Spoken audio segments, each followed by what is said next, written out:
Hello and welcome to another episode of Film Spill, a movie night podcast with your host, Chelsea. This time around, I am going to be hosting Film Spill all by myself, but not to worry, I am still going to have guests coming on talking about film that we are currently watching, spill some entertainment gossip, and potentially play some games. So, more is in store for season 2. I'm super excited. It took some time, but now we are back. This episode, we are going to be talking about Kelly Fremon Craig's drama comedy, The Edge of 17. But first, it's time for a recap on today's television binge. So I've currently been on a reality TV show binge, and I feel like my fiance has been too. I don't know what it is about the drama in reality TV that we get so captivated by. My TV show recommendation of the week is Claim to Fame. Some of you maybe have watched it or heard of it, but it's pretty much a competition show where they're competing for $100,000.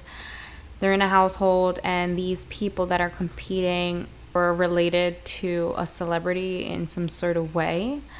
So there's a variety of people who compete this time around.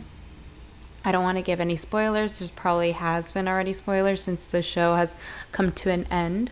I don't want to be the one to give them to you. So if you need a reality TV show to watch, I highly recommend Claim to Fame.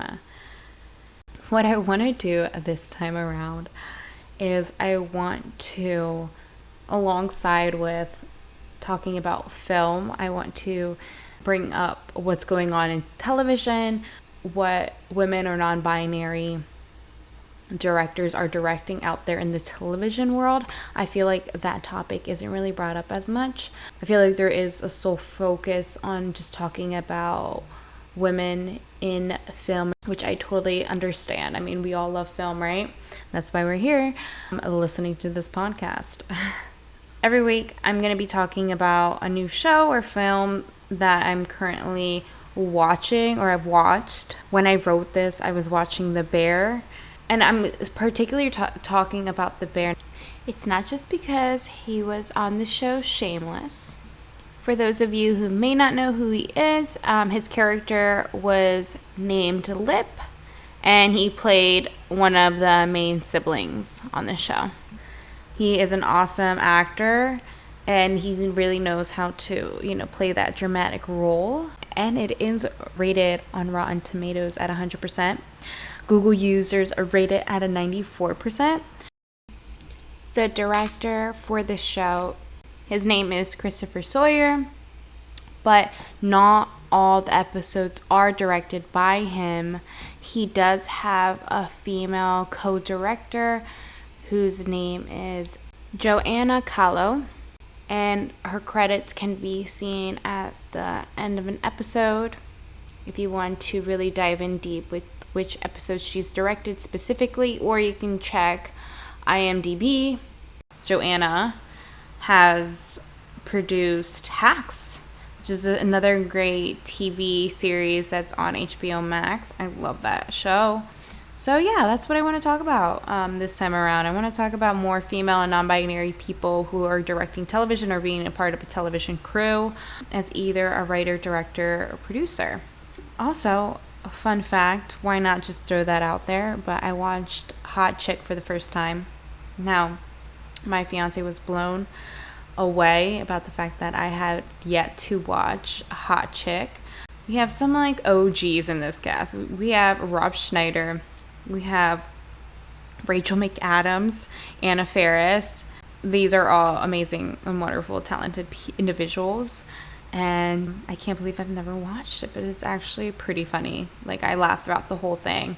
And their ratings don't do it justice. It only has a 21% on Rotten Tomatoes, and only 80% of Google users like this movie. But I must say that Google users are on the right track here because their ratings are much higher than Rotten Tomatoes. All right, I also want to bring up, because the Emmys were just yesterday, as to when I'm recording this episode. Today is September 13th, and yesterday was September 12th, which was Emmys. And I just want to talk about that real quick, about if I agree with who won this year. Drama series winner Succession. Okay, I was hoping that Yellow Jackets was going to win this category, or even Euphoria.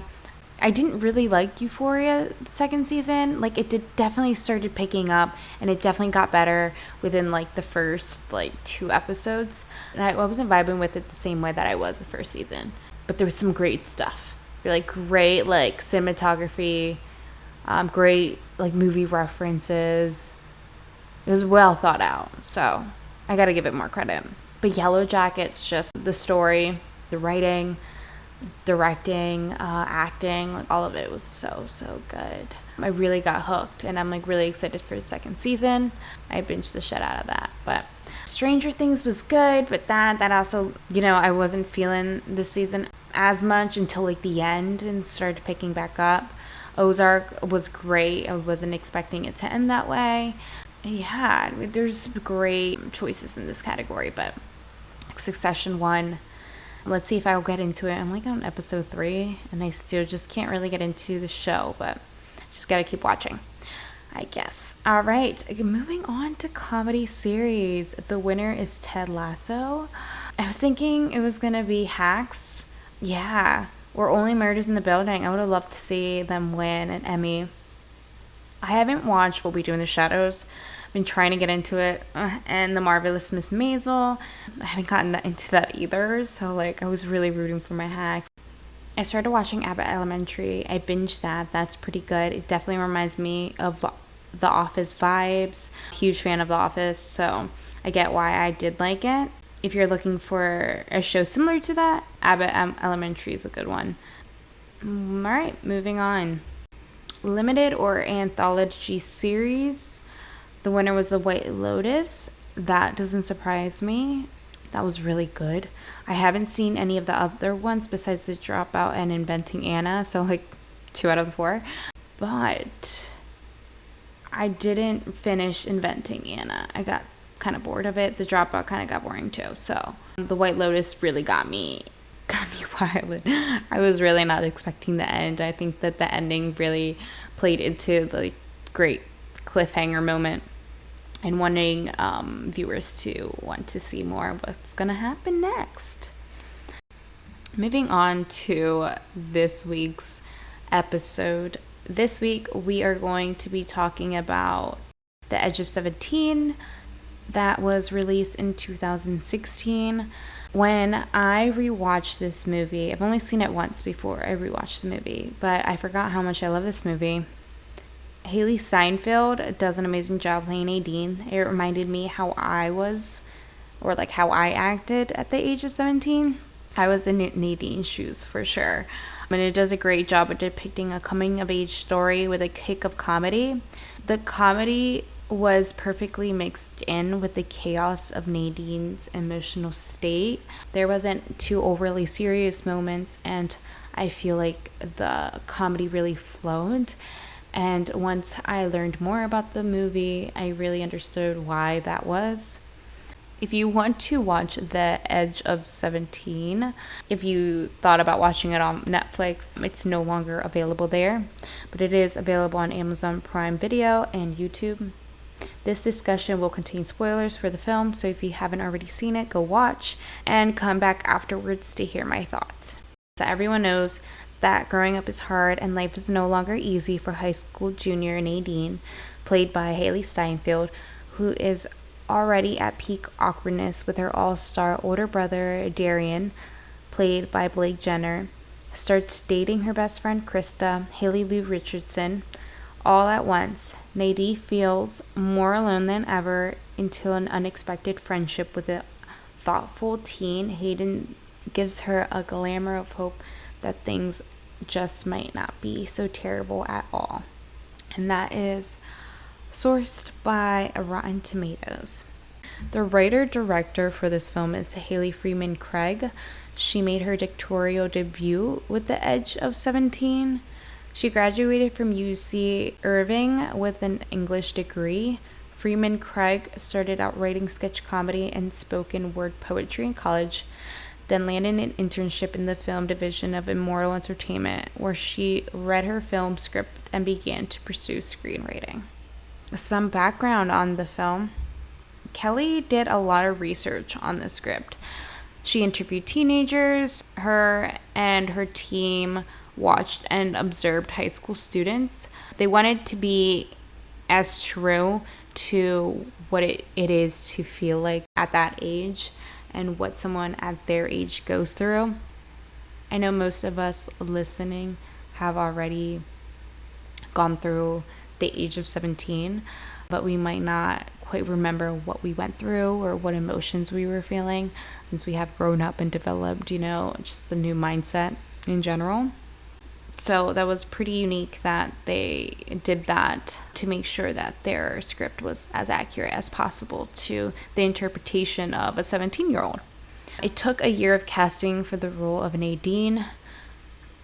Kelly talks highly about Haley Steinfeld and Woody Harrelson, how talented each actor was, that they both elevated their characters in ways that she couldn't imagine. She states she loves working with talented people who can take an original idea and put their own spin on it.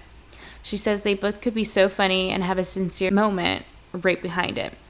Woody came up with some of the best jokes. The pencil sharpener is his idea when he is trying to drown out Nadine. I definitely noticed this while watching the film, that as I stated before, there wasn't too much of a serious moment, and with those serious moments, adding comedy made it more light to watch. It gave me that sense that nothing should be taken so seriously. We live and we learn through life. Things are bound to happen, and we just need to see the positive side of things instead of focus on the negative. And the pencil sharpener is probably one of my favorite parts of the entire movie. It's so funny, and they play their parts so well together, and I really feel the relationship while watching them act. Kelly also says that she loves working with people she admires because everything they do makes it better. She loved working with both of the actors very much, and she couldn't cut the camera sometimes because Haley and Woody would keep going. They are such wise and gifted comedians. She said how she would direct them is tell them to do it their way first, and then them just go for it and see where they would take their characters, which I think is a brilliant idea. That's something that sometimes I do as a director. I sometimes do give, it depends who I'm working with. I do work with a lot of children, but some kids have better ideas than me, and their ideas end up flowing much better than mine would, believe it or not. So letting talented actors just do their part and then directing them afterwards is just kind of a great idea to feel out for what they can bring to the table, and maybe they bring something even better than what you had originally envisioned for your script. The wardrobe color schemes that went with the locations, I did add that to the Film Spill Pod Instagram page if you would like to take a look. There was a lot of greens, blues, reds, and her wardrobe. So her costume designer did an amazing job comparing that with production design.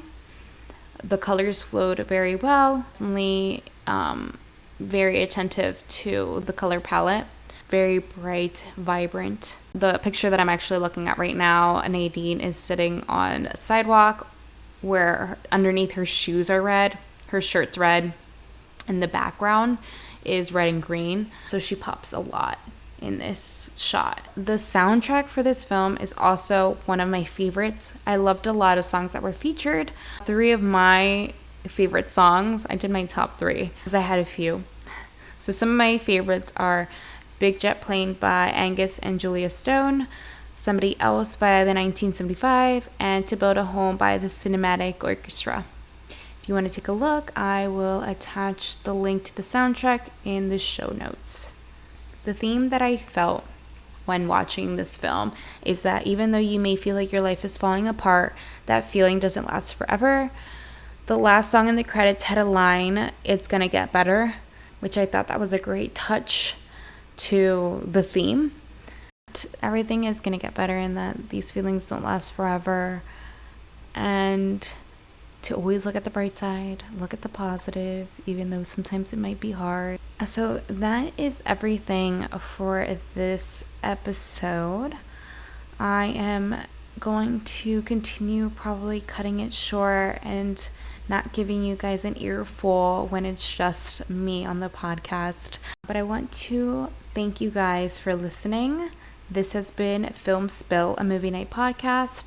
You can follow us on Instagram, TikTok, and Pinterest. All are at Film Spill Pod. Tell a friend about the podcast if you like, and leave us a review on Apple Podcast. That will help other people find Film Spill as well. Special thanks to Onyx Films for promoting us. You can check out Onyx's other projects at onyx-films.com. Until next time, don't cry over a spilled film.